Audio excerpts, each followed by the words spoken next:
What's the word? Your man Slapshotchi here.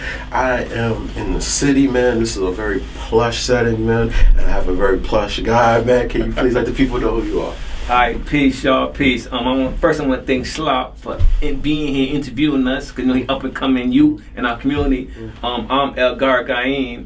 We here with the book St. John Polo Posse, gave rise to a nation. Alright, so this is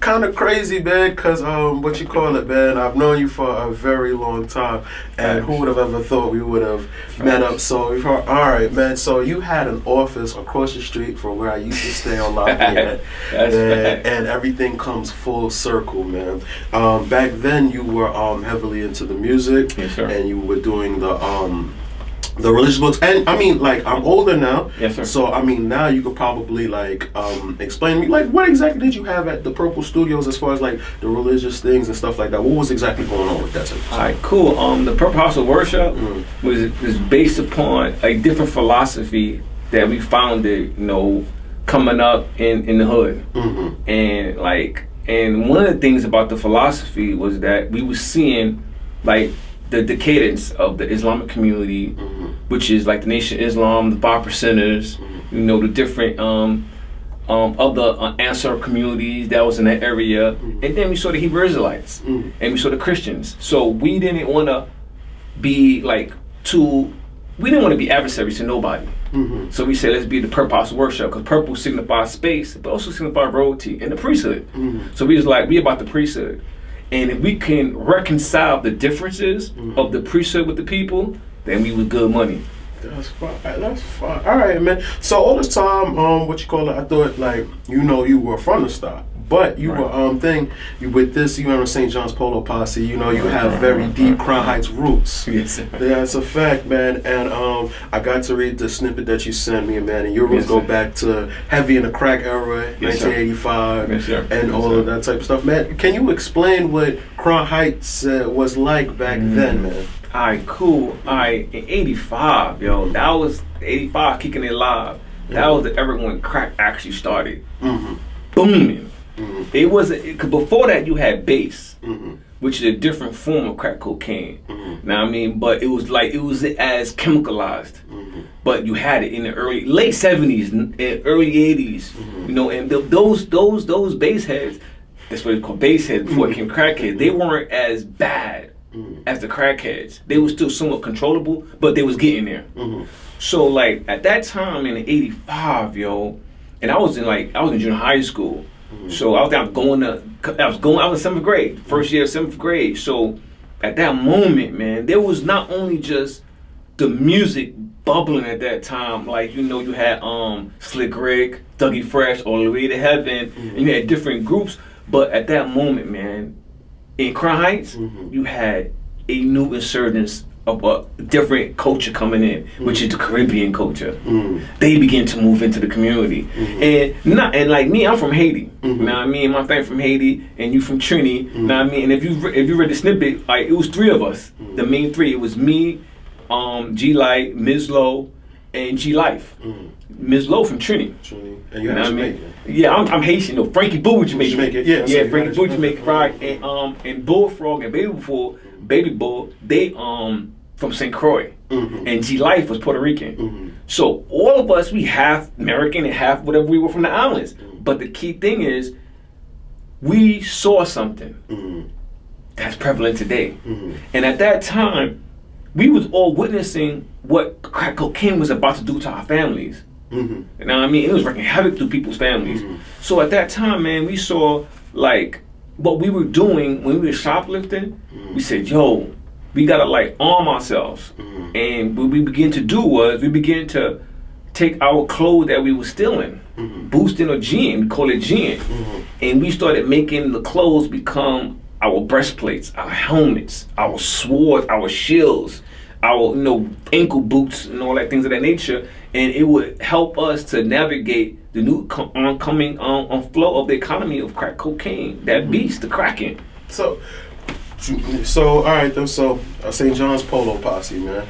All right, we're gonna get into the book, but I want to know what made you guys choose Polo. How did Polo become the garment of like, cause I mean, if you boosting, if you're skilled at Jing, you put me onto a new. I read it in a book. I didn't. It took me a while to realize. Oh, you mean boosting? But all right. So when you when you was doing Jing, obviously you had to pick up the litter as to what you could get. What made Polo the one that we gonna rock out with? All right. What happened was this. Like I said, crack cocaine was not only hitting the adults, it was hitting our kids too, the young kids, particularly the young kids. Because what happened was this. Let me give you a snippet, something that people don't talk about. Like, when you was in the hood, now a lot of us used to like save our little dollars and we go buy some weed. And we were smoking the collective. So what dudes was doing, smoking the collective, you would have certain dudes that used to smoke cocaine and cigarettes, which was called coolies. But then, when crackhead began to bubble, dudes wasn't just putting coke in these cigarettes. They didn't want to do that no more. They was putting the crack in their cigarettes, but it don't got the same thing. But niggas started doing, pardon me, hitters started putting the crack in the weed, calling the rulers. So a lot of the dudes thought they were headstrong, they could handle it. So they was smoking crack in the weed. And a lot of us didn't know it. So you would go around and do smoking, and they would just pass it to you. Or a girl would pass it to you. And a lot of times they not mean no harm by it, but a lot of them meant harm because they knew that if they could get you hooked, you'd be a customer. Not only a customer, you put up your money to smoke with them. Oh, okay. So you keep the high going. Oh, okay. So now they got community. It's like a plague or a disease. I gotta infect this person. So damn, how many people you think started off like unknowingly? Because I think DMX said he also, that's how he became hooked. You know, unknowingly. Yeah. Like was it a lot of people that became unknown? I mean, I came up like tail end of the crack era, early night. So it was around when they still had vials on the floors and stuff like that. But I wasn't in the prime of it. We used to always think to ourselves, well, like, you see how this person's acting strung out. Why the fuck would you ever want to fuck with that? Fact, yo. What? So you're saying a lot of people did it unknowingly? Yes, they was getting snuck into it, and girls were doing it to dudes. Because you be in their crib, like me, for instance. I used to leave Crown Heights and go to Flatbush. I'm all right. My family really, when they first came from Haiti, they was in Bed-Stuy on Madison and Malcolm X. So. My mom's, all her friends is Bed-Stuy friends. Lafayette. She used to be in Lafayette. My mom used to live in Lafayette. Oh, her? Okay. Yeah, because she's from Bushwick and Evergreen over there. Okay. So she used to be in Lafayette on a regular when she was a little girl. So all them guys, all the people over there knew my mother. Butch and all them, Ojeda, they know my mom from when she was young. But then her family had moved to Flatbush. They bought properties out there, whatever, out their first house. So from Flatbush, that's now that is where like a lot of people haven't like understood what was going on with like, particularly I'm gonna hit you off with the Polo stuff. So in Flatbush, coming back to going to Crown Heights, when I was with Easy, Teresa, Cedric, who became Stretch, and we used to be smoking. We used to have like 25 blunts, 30 blunts. Now I'm like 12 years old. I'm a little kid, but I'm smoking with them. And we drinking. And one time, Easy had passed Dre the blunt. And Dre sitting next to me, and I'm smelling it. I'm like, yo, guys became my ColecoVision. That's my to crib. So I'm playing. I'm like, that don't smell correct. Yeah. Yo, what the hell is that? Yeah. That's not the weed we bought. Yeah. So they're like, nah, it's nothing, just go ahead and smoke it. It's gonna make you, I'm like, nah, son, I'm not messing with that. So me and Easy got into a fight over that. Because I knew it wasn't weed. It was something else inside of that. And you know what I mean? I never sniffed coke, never smoked coke. I wasn't with it. So I was like, yo, I know what it does to you. You know what I mean? So we got a big fight, so I started messing with them. So I would go in the backyard in an abandoned car, and me and Ms. Lowe would just buy weed and go leave Crown Heights. We didn't even stay in Crown, we come to Flatbush to smoke. And we were smoking in an abandoned car in the back of the house. We was on East 37th and Clarkson. And me being in her backyard, Teresa's backyard, smoking weed in the abandoned car. So girls was like catching dudes on a regular, and they be defeating, and it's bad. But dudes was doing, hitters was doing it too. And it was a way of, how would I say, some of them was doing it to make you don't feel so good about yourself no more. Or just think he all that.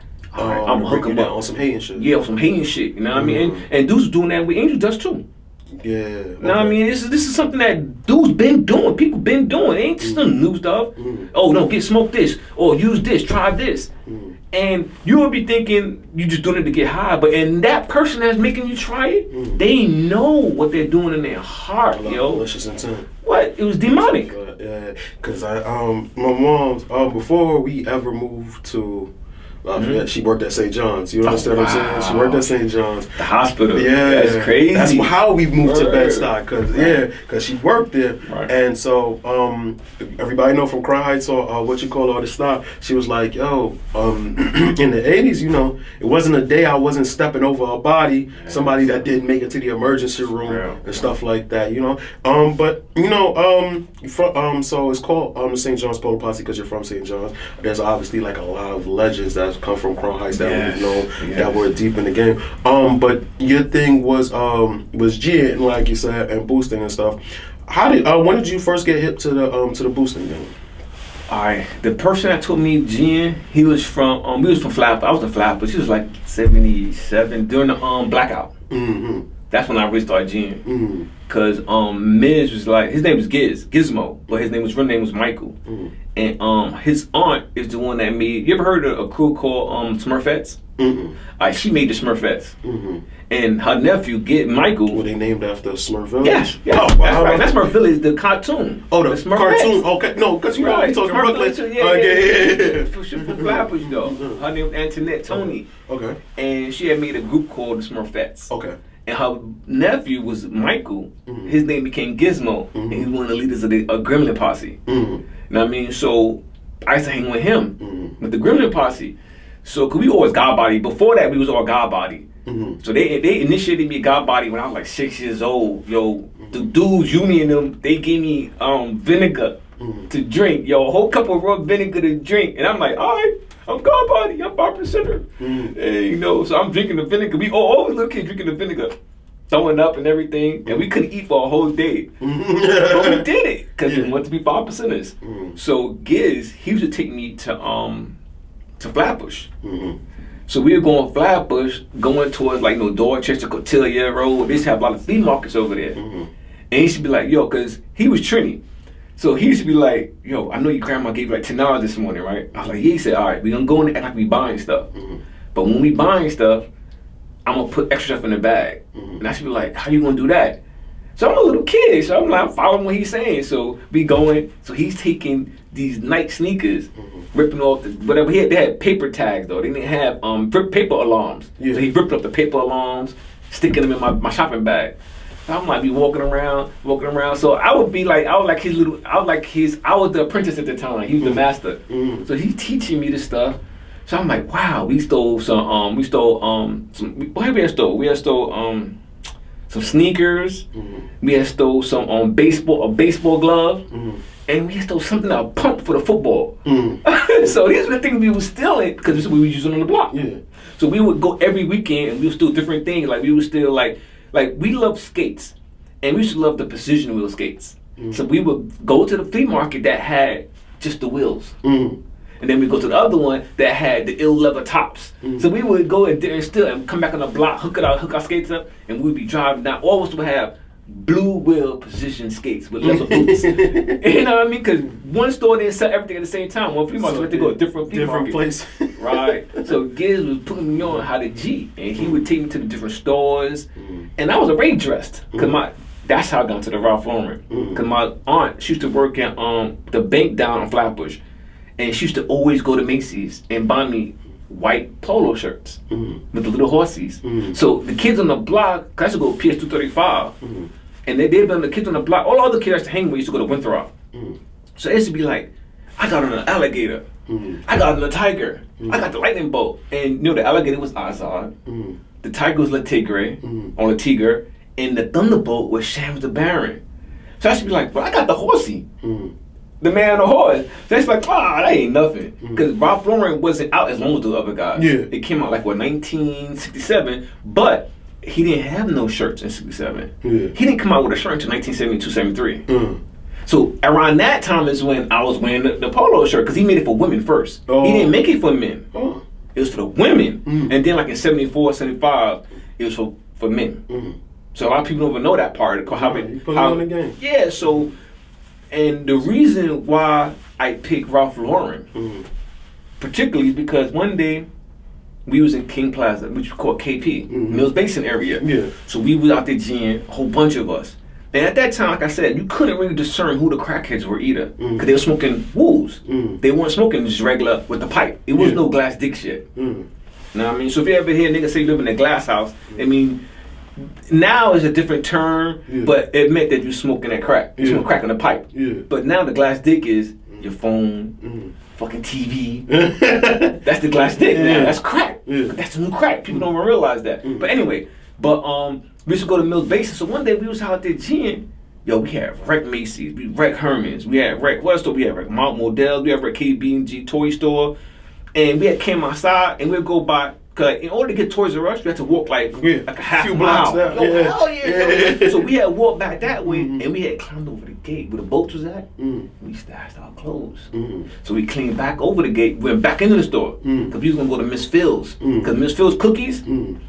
And on the second floor in King Plaza, like you could turn around the corner, and the glass would be up a little bit, like I would say like a half a foot.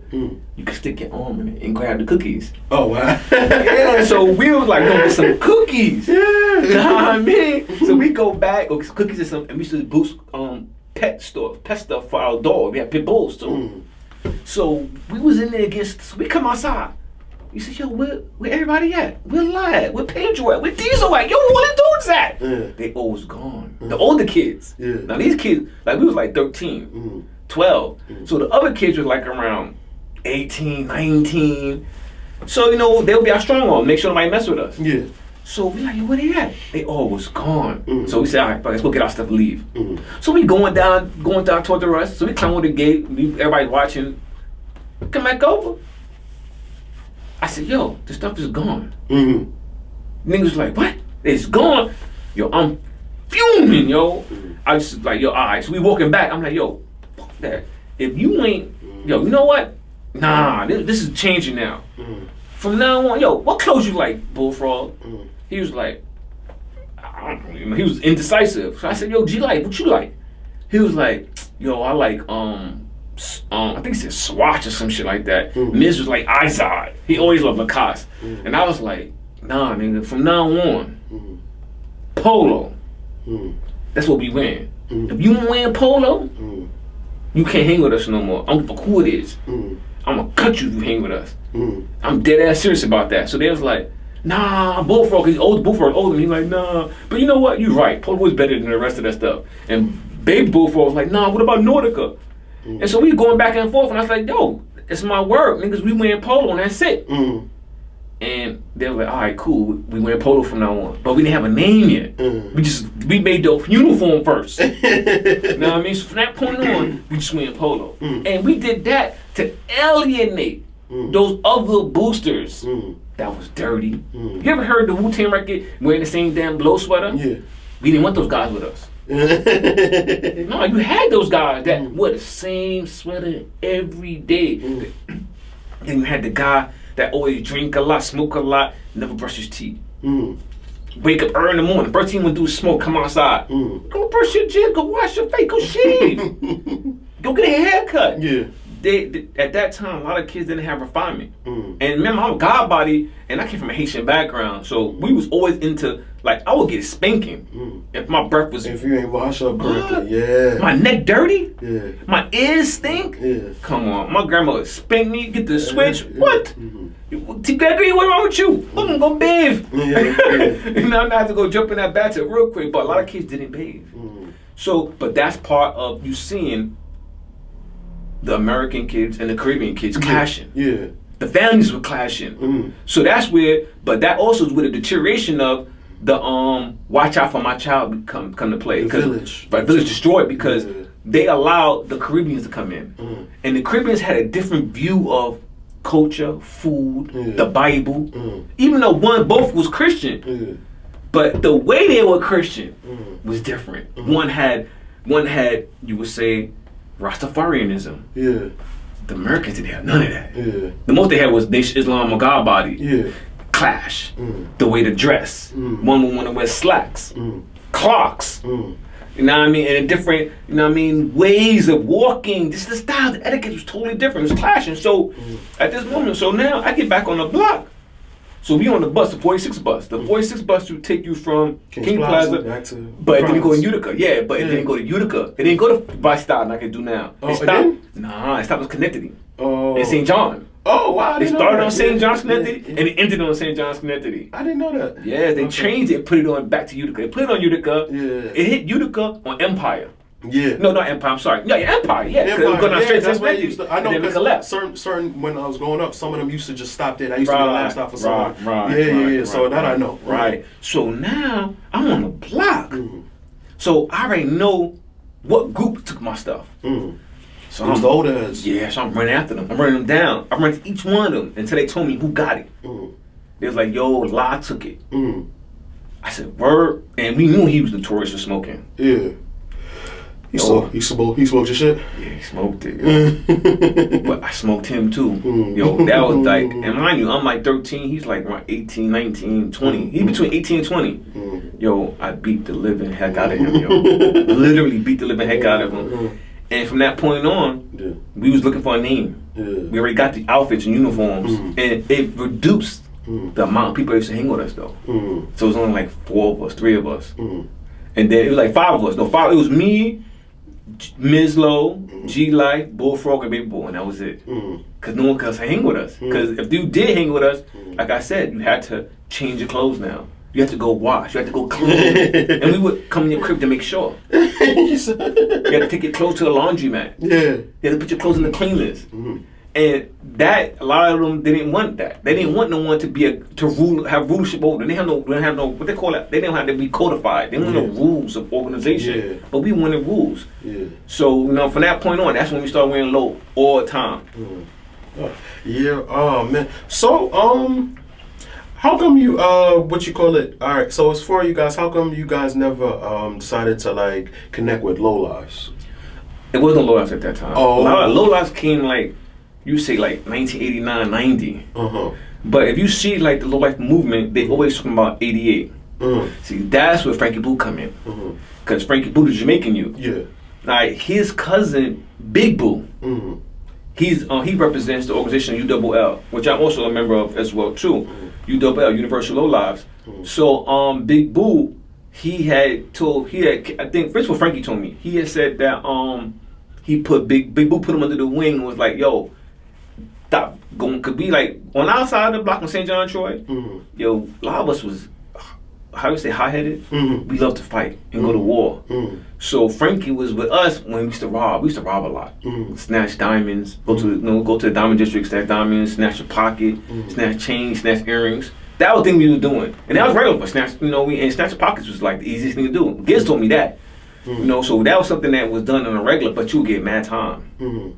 That's the difference between G'ing and snatching diamonds, snatching pockets, snatching money bags. Because that was the thing, that was perfect. That was more popular in the mid 80s, early 80s first, before G'ing. But Big Boo was telling Frankie, nah, go G'ing. You get the same amount of money, you get the fly clothes, but less time. Like 4 months of time, 90 days. So Frank started hanging with Big Boo on them. So they were wearing polo, but they wasn't head to toe.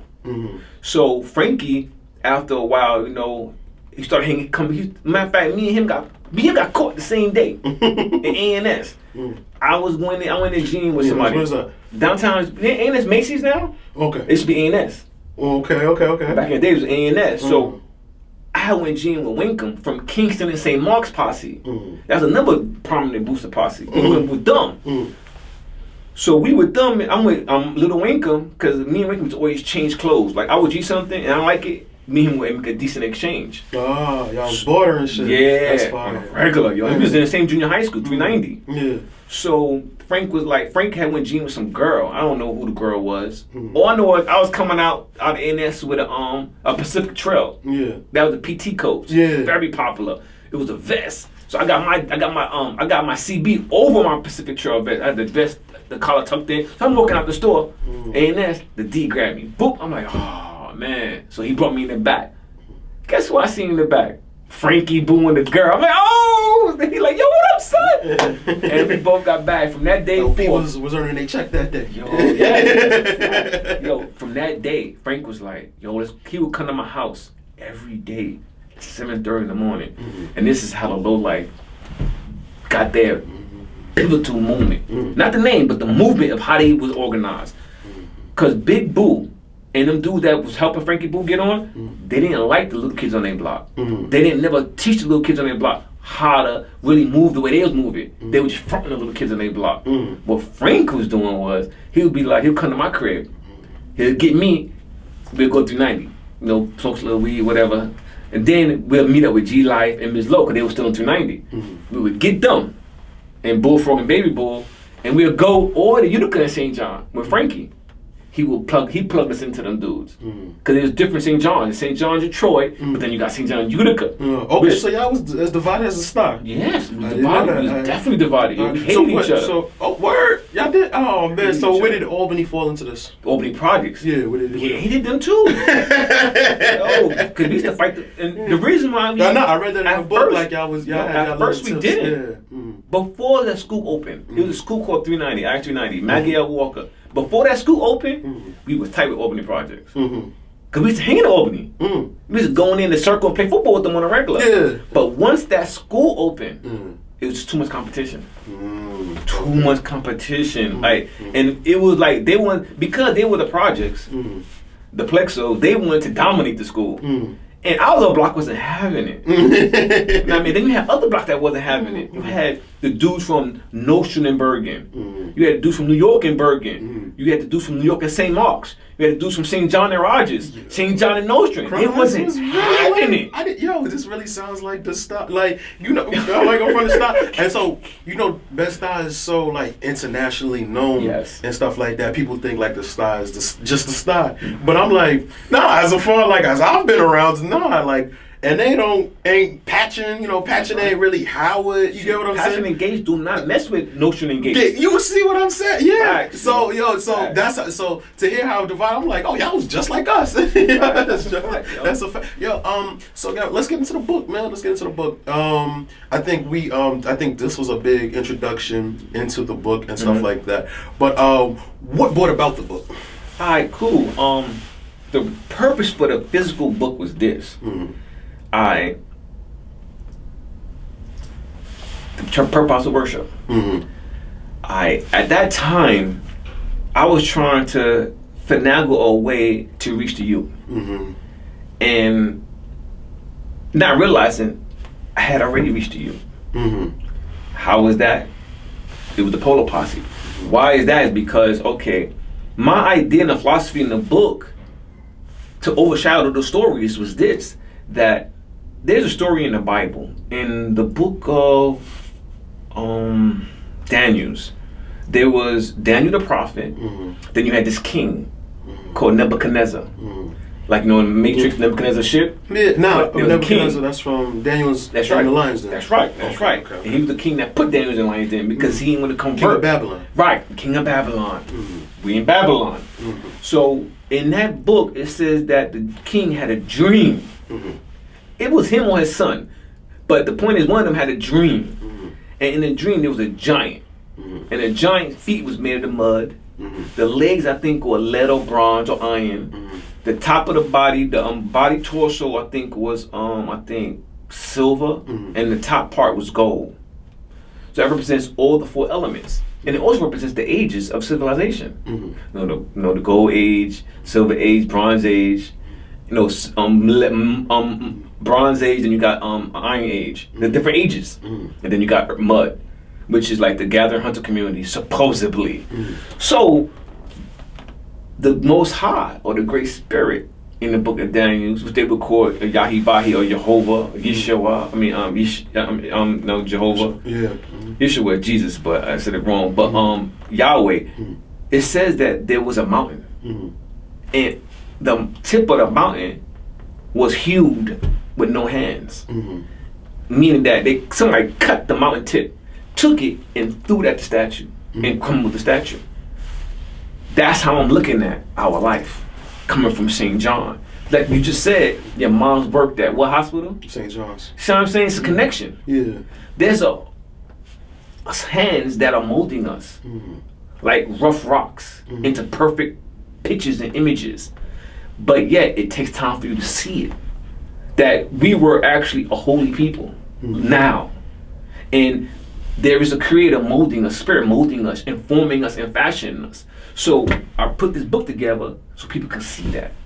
That St. John wasn't just, the low lives isn't just an empty movement of a bunch of kids stealing and want to wear Ralph Lauren. It's not about Ralph Lauren. Ralph Lefkowitz was Jewish. Yeah. But he spent his name to be French. Because all the fashion was coming from where? France. And one of the main popular shirts, polo shirts at that time, was Yves Saint Laurent. A lot of people don't know that Yves Saint Laurent had a YSL